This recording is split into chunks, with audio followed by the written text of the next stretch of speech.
Je vous propose aujourd'hui une vidéo pour vous présenter mes dernières lectures. J'ai ce paquet de livres à vous présenter. Donc parmi eux, il y a un livre très connu et très à la mode, une série que j'aimerais que tout le monde lise, un livre qui m'a quand même pas mal déçue et un autre qui m'a laissé vraiment songeuse. Et pour finir, un classique de la littérature contemporaine qui m'a profondément marquée. Et comme ça commence à devenir un peu lourd pour moi de les tenir à bout de bras comme ça, je vous propose qu'on commence la vidéo tout de suite. Je vous propose de commencer par vous parler de Avant toi de Jojo Moyes. C'est le fameux livre dont tout le monde parle, tout simplement parce que le film vient tout juste de sortir au cinéma. Même avant le film, c'était un livre qui faisait déjà beaucoup parler, qui avait ému beaucoup de lecteurs. Donc, du coup, ça faisait longtemps que je l'avais dans ma pile à lire depuis qu'il était sorti en poche, à vrai dire. Alors Avant toi, c'est l'histoire de la rencontre entre une jeune fille jamais sortie de chez elle, au goût vestimentaire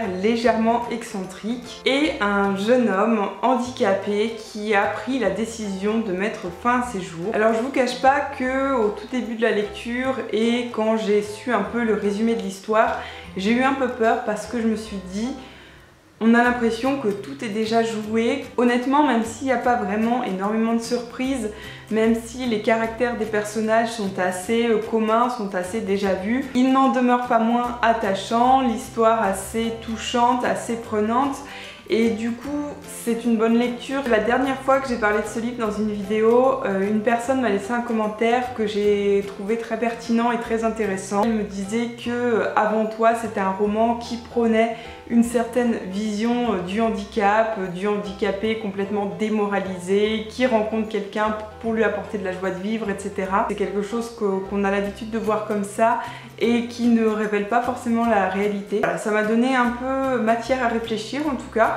Ça n'empêche pas que j'ai bien aimé le livre, mais ça a fait son chemin dans ma tête et je me dis peut-être qu'il y a des choses qui auraient pu être faites autrement. Je vais maintenant vous parler de la fameuse saga. Donc pour ceux qui me suivent depuis longtemps, je pense que vous pouvez vous douter de qui je vais vous parler. Donc il s'agit de Robin Hobb, l'auteur des Aventuriers de la mer. Alors j'avais prévu de lire juste le tome 4, mais j'ai enchaîné avec le tome 5 et même avec les tomes 6 et 7. Autant vous dire que je suis toujours aussi fan de Robin Hobb.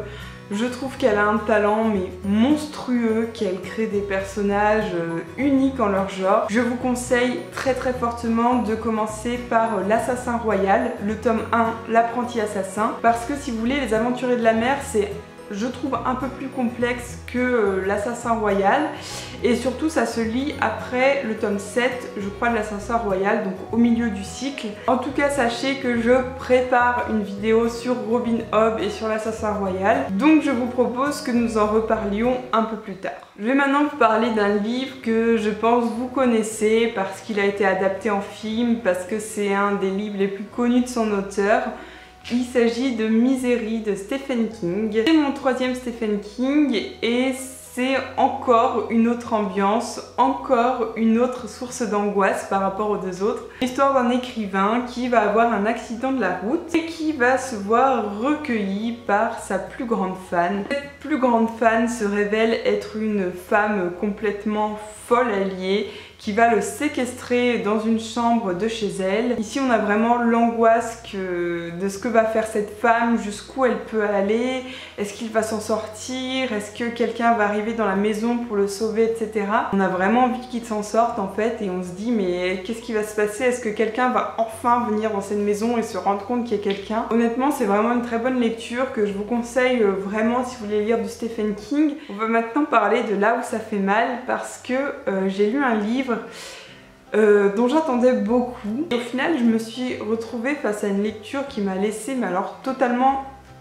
songeuse. Il s'agit des gens heureux lisent et boivent du café. Le titre m'avait totalement subjuguée, je le trouvais génial et au final je suis quand même beaucoup perplexe, donc je vais vous expliquer. C'est l'histoire d'une jeune femme qui va perdre au même moment sa petite fille et son fiancé, et pour pouvoir faire son deuil, pour pouvoir passer à autre chose, pour pouvoir survivre, elle va décider de partir en Irlande toute seule. Je disais que j'étais perplexe parce que quand je l'ai lu, il y avait des trucs qui me dérangeaient.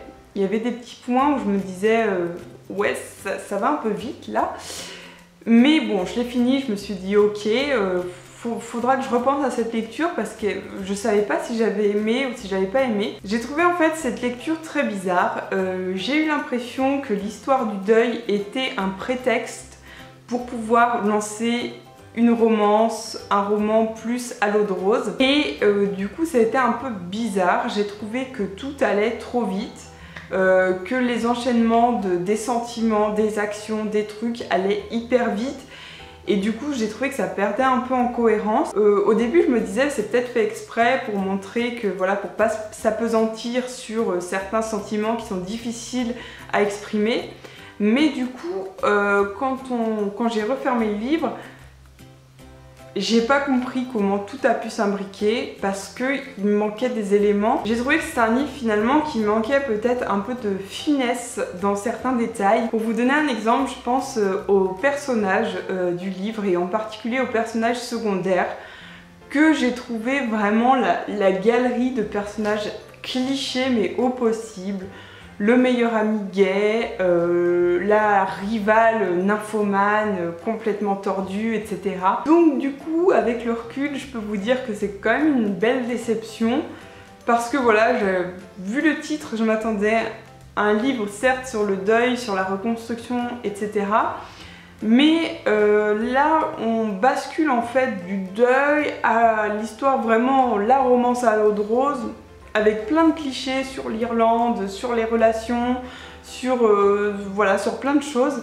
Et bah, ça m'a un peu dérangée. Enfin, le dernier livre dont je veux vous parler, qui a été aussi malheureusement une petite déception, mais pas du tout pour les mêmes raisons que Les gens heureux. Donc il s'agit des Loups chantants, donc, qui a été écrit par l'auteur du Roi des Fauves, je crois que ça s'appelle.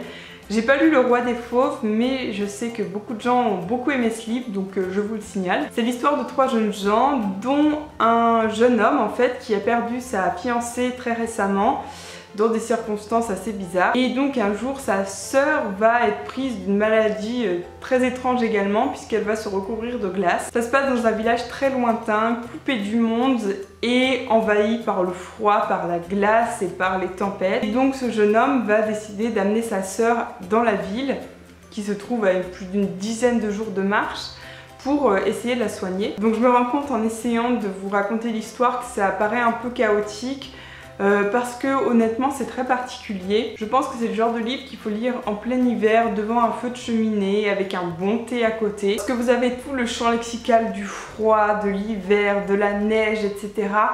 Et c'est vrai que en ce moment ça passe un peu plus difficilement, on a peut-être plus de mal à rentrer dedans. Je me suis ennuyée à certains moments. Il y a eu des passages où honnêtement j'ai sauté des pages parce que j'arrivais pas à rentrer dedans et je trouvais que c'était long. Du coup ça a été une lecture assez fastidieuse quand même, j'en avais un peu marre. Si je l'ai pas beaucoup aimé, c'est pas pour les mêmes raisons que le livre que je vous ai présenté tout à l'heure, comme je vous disais, parce que là honnêtement je trouve que c'est un livre où il y a beaucoup de travail, c'est un livre qui est complexe, qui est hyper original, très loin des clichés, mais qui du coup est assez difficile à appréhender. Du coup moi en tant que lectrice, je me suis retrouvée face à un livre où il y avait comme une barrière, où je me sentais peut-être un peu exclue parce que trop complexe, trop onirique, j'avais du mal à comprendre ce qui était vrai, ce qui était faux. Et ça m'a complètement perdue, et peut-être parce que je suis trop terre à terre, mais j'ai vraiment eu du mal, il y a eu une petite barrière entre nous. Après je reconnais qu'il y a des très bons éléments et je pense que c'est un livre vraiment qui peut plaire, mais comme je vous le disais, qui reste difficile à appréhender. Voilà pour cette présentation de mes dernières lectures, j'espère avoir été assez claire, j'ai essayé d'être rapide comme d'habitude, mais évidemment si vous avez des questions, n'hésitez pas à les poser en commentaire. J'espère en tout cas que vous allez bien, je vous remercie pour votre attention et je vous dis à très bientôt. Salut!